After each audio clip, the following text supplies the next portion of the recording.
Hey guys, what's up? This is Jagdish Aburi, and today we are going to learn basic stats. Basic stats, not like a school level statistics with more examples and very detailed, but my path is towards data science, and these basic stats are the roots for the data science. So, wherever you go, regression or model building, model prediction, forecasting, and a lot of things, you will find these basic stats. So, will will make our basic strong. So we'll look at basic stats in this video, and this video is not fully animated. The starting in definition will be animated, and the later on we will be seeing my notes to understand the basic stats. So what is stats? Stats is a science or the process or practice of collecting and analyzing numerical data in large quantities, especially for the purpose of inferring proportions in a whole form of those in a representative sample. What this mean?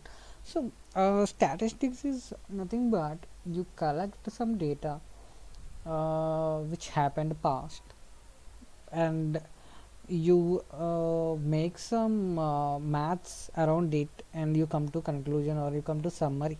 So this is all about stats. It's not limited to only past data. It also limited. It also talks about forecasting and a lot of things. So uh, we can see like we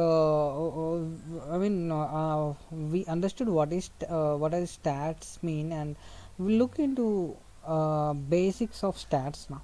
So the definition here we have almost what we discussed earlier. Now we see what are the types of stats. We have descriptive statistics and inferential statistics. Now what descriptive statistics means, the thing earlier I told, like if we collect the data and do some maths around, like mean median mode, and you get some summary, then you call them as a descriptive statistics. And what is inferential statistics? So inferential statistics, see, uh, any data science or AI project or process involves two stages majorly. One is collecting the data and doing some maths around it. And the second part is using that summary of the data or the maths you done, and helping the mission to forecast. So not only mission, but we can do it by hand also. But we prefer mission for continuous output. So this is what inferential statistics mean. Inferential statistics mostly to predict. It predicts what will be the next output, and descriptive is about your past data. For example, if you are having a store, and if you see a monthly sales, and if you consider two variables like age, gender, and so if you want to find out like who are buying more chocolates by these two variables, and you came to know out of the data you had, you came to know that the age number between 20 to 25 uh, males are buying more chocolates. It may be to gifting to their girlfriends or whatever, etc.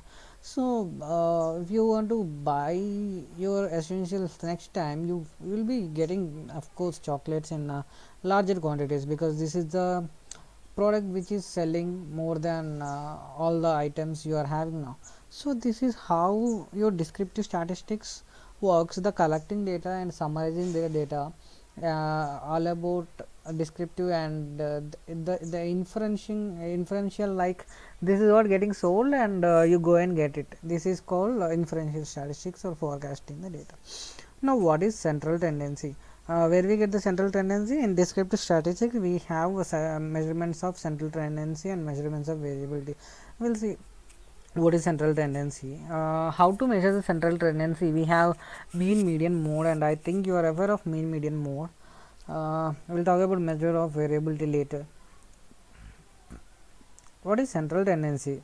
Now, what is central tendency? Central tendency is defined as the statistical measure that identifies a single value as representative of entire distribution. For example, if you are having a population of 20,000, sorry, 3 to 4,000 people in a village, and you want to find out how many people in that village smokes, for an example. So you can't go to 2000 people, and of course you can go, the sample is the population is less, but if you want to do it in a 2 lakh people, and now you can't knock every door and ask and collect the data. So what you can do is, like, you take some sample out of that, and you collect the data, and you make inferential, I mean, you make forecasting out of that. So to do that, you have to understand, uh, you have to understand that process of doing that. So when I say the sample, and when you coming to the conclusion, this central tendency is used there. How it is used, I will be explaining on this process. And how you measure the central tendency is mean median mode. We'll talk about mean median mode in a very simple way. So if you look here, what is mean? Mean is sum of distribution by number of observations. For example, if you take a series, and if you want to calculate the mean, the sum of the series by number of observations. I'm having 1 2 3 4 5. If you sum this series and how many observations in that series, you will get the mean. Mode is 50th percentile. So percentage and percentile are different. I will be discussing that as well. So if you are having this distribution, here by seeing itself we can see what is the mode, but you are having this kind of distribution where the center number is not exactly clear, then you have to take the average of these two center numbers and you get the mode. Sorry, this is median, guys. I'm very sorry, I have represented in I have titled in a wrong way. And now coming to this is median. How you get the above one. The mode is nothing but the most frequent number. So in this series, the 4 is getting mostly repeated than 3 and 2. So that's how you get the mode. And the range, we will talk about this later. But one thing, there are limitations of mean. So for example, if you are having this kind of data which doesn't have much gap in between the variables, then you get the clear mean. For example, if you, let's take some example of 1 2 data set. I'm saying you the data set. If you are having these numbers like 1 2 3 400 and 500, 4 5 9 and 3 2 6 7 907, okay, by 5. If you do this, you will be getting very big mean number, and this is not the center of the data. This is very far from the center of the data, and this is where your mean fails. So mean can't tackle with the outliers. So this is all about mean. In that case, we can use the mode, sorry, I mean use the median, and that is the drawback of mean. And I was telling you something about the percentile, right? This is not coming into central tendency, but we have to know what is the difference between percentage and percentile.